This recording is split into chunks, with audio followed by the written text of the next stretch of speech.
Good morning, everybody. Welcome to the AM Report for HAPS News, the network of now. I'm Alex Mahajer. It is Friday, December 4th, 2020, and this morning I'll be joined by Miranda Yaver. She's a political scientist and a postdoctoral scholar at UCLA. We'll be discussing this investigation to Donald Trump's potential bribery for pardon scandal amidst news that he will be planning on mulling on giving pardons to his two adult children, Ivanka and Donald Trump Jr. We're going to talk about that, as well as this interview with Jake Tapper yesterday, where President-elect Joe Biden and Vice President-elect Kamala Harris had their first joint interview and offered up an idea for a 100-day mask proposal for Joe Biden's first 100 days in office. We'll be discussing all of this and more on the AM Report.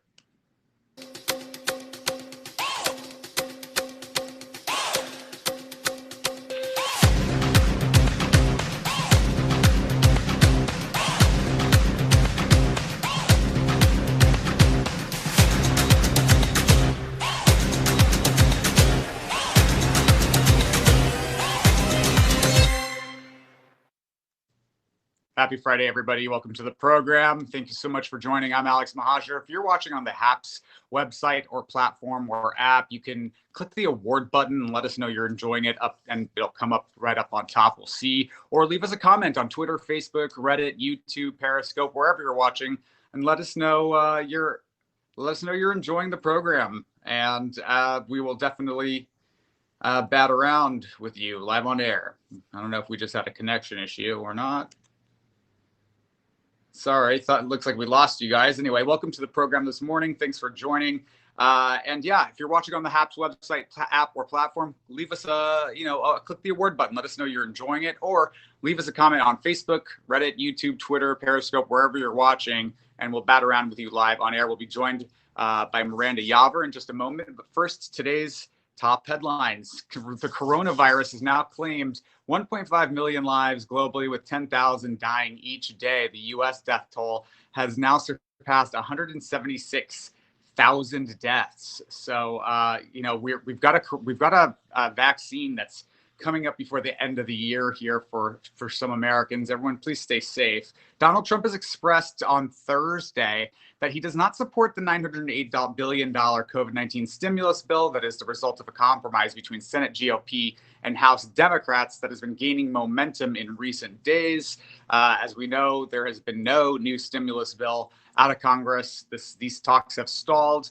And so more news now that Trump may be holding up any hopes at a coronavirus relief package. The White House is being investigated for a bribery for pardon scheme that is looking at a top fundraiser for Donald Trump and a lawyer for his son-in-law, Jared Kushner. This is coming on news that Trump is also mulling pardons for his adult children. We'll talk about that a little bit more in just a moment with Miranda. And in their first joint interview as President and Vice President-elect, Joe Biden and Kamala Harris appeared on Jake Tapper last night to discuss a range of issues, including Biden's proposal for a 100-day mask policy for his first 100 days. Lots of speculation there that it will significantly reduce the spread of the coronavirus while we wait for a vaccine to be distributed for wide American consumption in the United States. So to talk about these issues, please welcome to the program a friend of the broadcast, Miranda Yaver. Miranda, good morning. Good morning, Alex. How are you doing? Doing well. Social distancing and existential dread as usual. But happy Friday. Thanks for joining us. For 2020. It's 2020. 2020, man. 2020. We've got people chiming in already. Shivani, hello from Brooklyn. Pablo de la Hoya says hello from LA. Hello, Pablo. Daniel Goff is saying hello from Westminster. Good morning, everybody. Thank you, Adam Cobb, for the Super Clap Award. And someone is saying I have to be reminded each morning what COVID is. I feel like that's right. Yes, you're right. I know you're just trying to troll me, but why are we not remembering what COVID is? Let's all remind ourselves, maybe on a daily basis. But thanks for your comment anyway. So Miranda, first things first, this news that another commenter, Guy Abernathy, sorry, they're coming in real time. Oh, not you, Biden. Gotcha. Okay, I gotcha. Thank you. Guy Abernathy says he has nothing left to sell. He sold his soul to Satan long ago. And Adam is saying hello from Washington, D.C. So, Miranda, this news that there is now an investigation into the White House for potential bribery for pardon scheme. I mean, is there anything left for this administration to really do to surprise us? And what are your thoughts on this and what Donald Trump may potentially do with his pardon power? And will you also expand a little bit on what his pardon power is for people who might not fully understand? Yeah, so one thing that is worth emphasizing is that the president's pardon power is not limited by the Constitution. The president has the power to pardon people. There can be abuses of that power, but it does not mean that he does not have the power to do so. Inherent in the office, the Constitution does not lay out limits of it. And so when you have a power that doesn't impose it, doesn't have constitutional limits imposed on it, and you have a president who is as lawless as this one, and who is as I mean, I can't think of a word other than just selfish, and greedy. We're going to see abuses of that, and so we know Michael Flynn is a really good example of that abuse of power. So the idea that there would be bribery for pardons, it's very peak Trump administration. One of the things that I found remarkable was that he was lashing out at the Department of Justice for investigating this, and the idea that he would drag Bill Barr, of all people, who has been such a staunch defender of this presidency and this president, it would be a really laughable end to this administration. Yeah, it's actually just coming days after Bill Barr sort of publicly refuted his boss and said that there is no evidence of widespread voter fraud, that there's no evidence that the election outcome would be any different because of any voter fraud that the Department of Justice has seen, which has sort of prompted Donald Trump to start openly suggesting that the DOJ is a part of some sort of conspiracy with Joe Biden and Venezuela to overturn and steal the election from him. Which is just next level. We know that that Bill Barr has been a huge and very loyal supporter of the president throughout since he was first appointed. And speaking of which, there's a little bit of news coming from these lawsuit fronts. Sidney Powell, who is the attorney for Donald Trump, a tangential attorney for Donald Trump. The Trump campaign has sort of distanced themselves from Sidney Powell, but she wrote a brief in a case that's coming up before Georgia, where she seems to be a little confused. This is a legal brief where she says that the votes were taking votes from Joe Biden and flipping them for Mr. Trump. So are you following the lawsuits? And has Sidney Powell lost her mind, because she's out here claiming voter fraud and then also saying that 3.5% of the votes were actually taken away from Mr. Biden and given to Trump? What are your thoughts on these developments? Yeah, so I mean, at this point, I've pretty much tuned out the lawsuits because the contested states have certified, and we know empirically that there isn't evidence of any widespread voter fraud.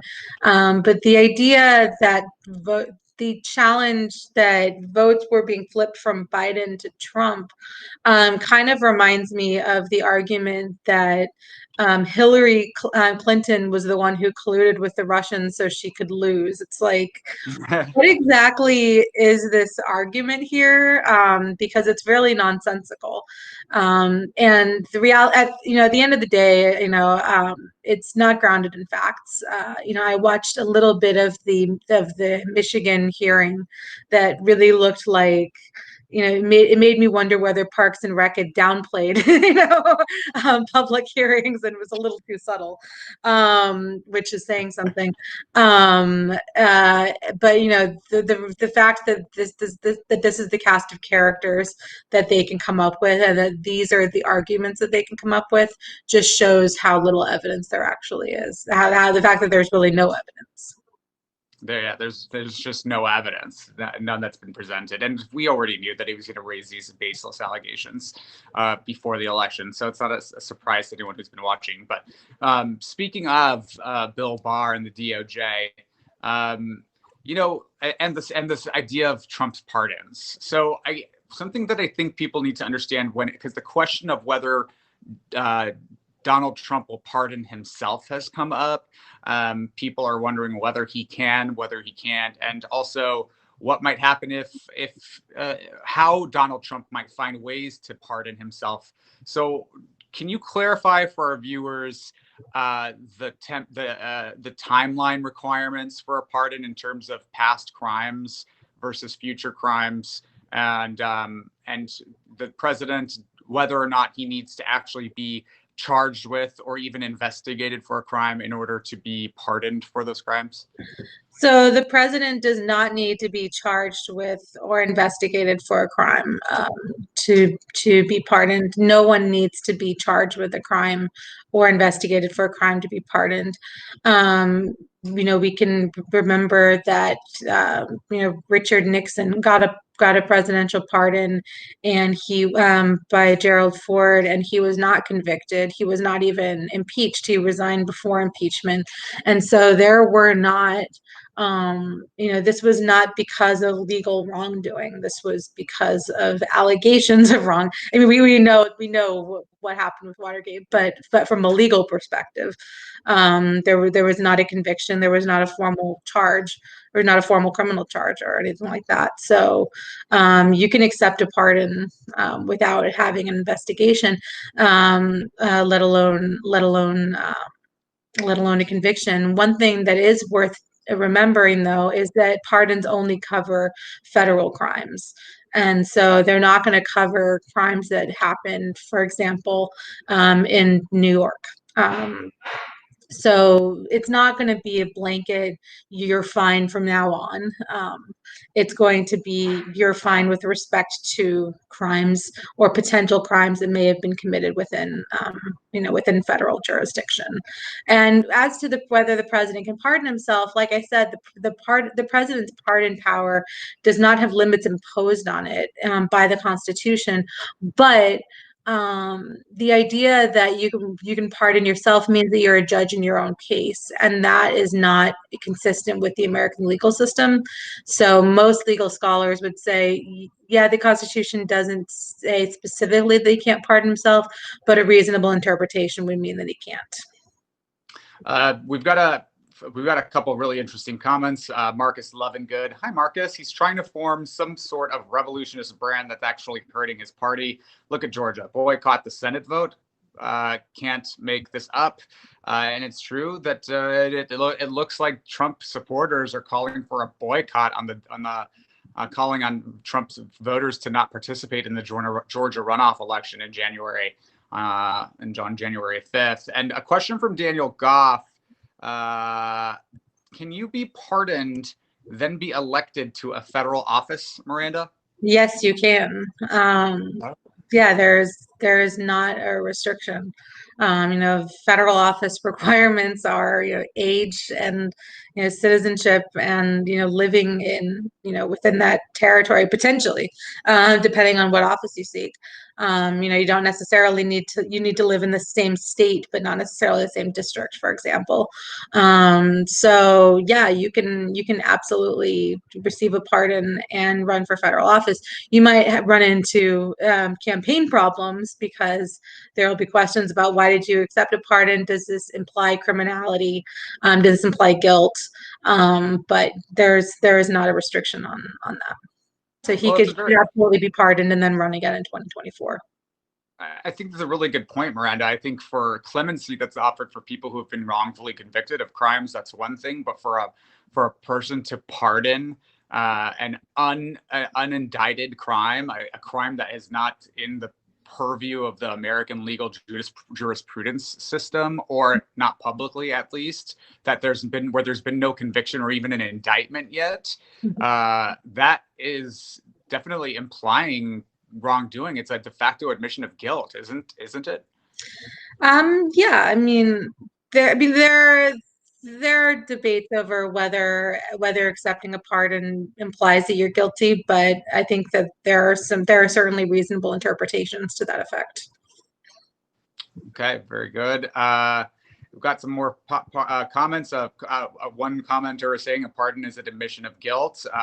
Snoo Gadgets, thank you. That's very kind, Snoo Gadgets. It's great to see you here. And thank you for the compliments epilogued. That's very sweet. Thank you, guys. So, Miranda, Joe Biden, President-elect Joe Biden, feels good to say, Vice President-elect Kamala Harris, they appeared on Jake Tapper in their first joint interview yesterday. And I want to play a little bit of that interview and get your feedback about it. And in this interview, primarily the big news that came from it is that Joe Biden has talked to Dr. Fauci, asked him to stay on in his administration, and that he will be recommending a 100-day mask policy this first 100 days. Let's check that out. Speaking of Fauci, have you spoken with him yet? If so, have you asked him to stay on? Yes and yes. Yes and yes. Tell me about the conversation. As he said, what more needs to be done from his point of view? Well, look, my chief of staff has worked with him in the last crisis. He's been talking to him all the time, Ron Klain. I talked to him today. We spoke today at 3 o'clock. My COVID team met with him. I asked him to stay on in the exact same role he's had for the past several presidents. And I asked him to be a chief medical advisor for me as well and be part of the COVID team.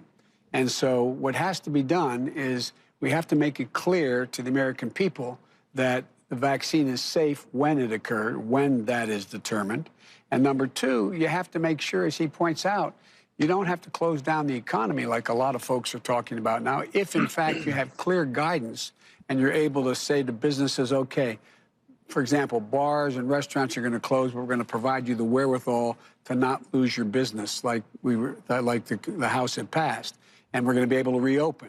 We're going to be able to reopen in time and not to close down for long periods of time. We talked about masking. It is important that we, in fact, the president and the vice president, we set the pattern by wearing masks. But beyond that, where the federal government has authority, I'm going to issue a standing order that in federal buildings you have to be masked, and in transportation, interstate transportation, you must be masked in airplanes and buses, et cetera. And so it's a matter of, and I think my inclination, Jake, is on the first day I'm inaugurated to say I'm going to ask the public for 100 days to mask. Just 100 days to mask. Not forever, 100 days. And I think we'll see a significant reduction if we occur that, if that occurs with vaccinations and masking to drive down the numbers considerably. So, Miranda, what are your thoughts here? 100 days of masking. Is President-elect Joe Biden taking into account the significant anti-masker sentiment that has really taken root in the United States, almost preposterously so? And do you think that he's onto something with this proposal, something that's long overdue? So I think it's definitely long overdue. I think this is great. We know that masks help to curb the spread of coronavirus, because they prevent you from spreading as many respiratory droplets. They're not 100% effective, but they do a lot. They do a whole lot. And we know that leadership is important to see at the top, and we haven't had that in a long time. So there's a lot to be said for having a president saying we're going to wear masks for 100 days to slow the spread. Yes, there is an anti-masker sentiment, and so are we going to see 100% compliance with this? No. A lot of it's going to come down to local enforcement. But the notion of having, which is a challenge that we're having with stay-at-home orders and curfews and things like that already, but to be able to see the leadership at the top, because there are people who are saying, well, the president doesn't wear a mask, so why should I? Well, now we're going to say that we can say that the president is wearing a mask and is telling you to wear a mask, and hopefully that will that leadership will translate into action on the ground level. Miranda, that your thoughts there just kind of almost gave me the giggles, because I thought back to right after Donald Trump was elected in 2016. We had like, I don't know if you remember, but before his inauguration, there were these weird instances happening around the country of Trump supporters yelling sort of racist things at people on the street and then saying like, "This is Trump's America now." Mm-hmm. And I just kind of got the giggles thinking a bunch of liberals driving around with their masks on saying it's Biden's America now. So welcome to Biden's America, mask up, I don't know. I'm sorry. Yeah, I'll be doing it, and walking out of your conservative family members' Christmas dinners. This is Biden's America now, you goons. All right, so this is Adam. Thank you, very very funny.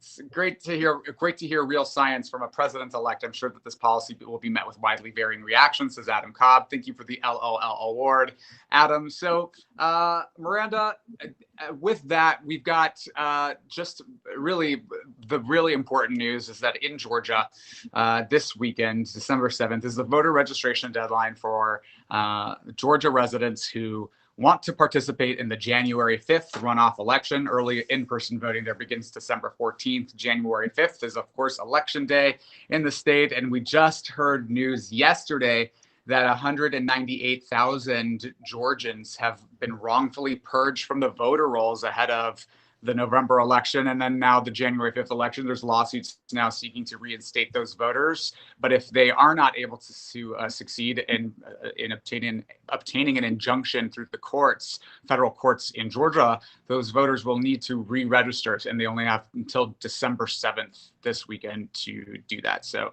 I just wanted to chime in and say that. Miranda, what are your plans for the weekend, and what are your thoughts for our viewers as we go into our weekend year? I will be reminding people to register to vote for the Georgia runoff. So I'll be making calls. To Georgia this weekend. These are elections on which the control of the Senate hinges. And it's not just control of the Senate, it's whether we can pass healthcare reform. It's whether we can confirm good nominees to our cabinet so that we can have the expert leadership that we elected Biden to be able to deliver. So that's what I'll be working on. And I would really encourage anyone who's in Georgia to check their registration status, to make sure that they're registered to vote, to make sure that they've requested their ballot, because every policy that we voted on in November is going to come down to this election. Very good. And Miranda, where can people find you, support you, and make calls with you to Georgia if they so desire? Yeah, I'm on Twitter at Miranda Yaver. Reach out. I'd love to hear from you.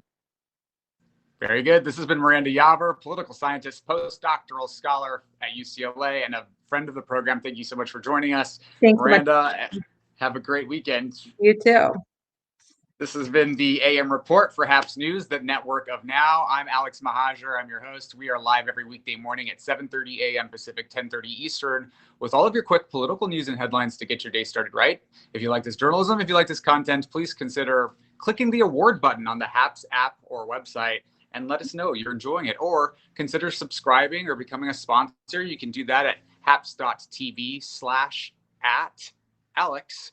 And consider buying me a cup of coffee. We will be back Monday morning to discuss all of the news. Thank you so much for joining. Have a fantastic weekend, everybody, and we'll see you next week. Bye-bye.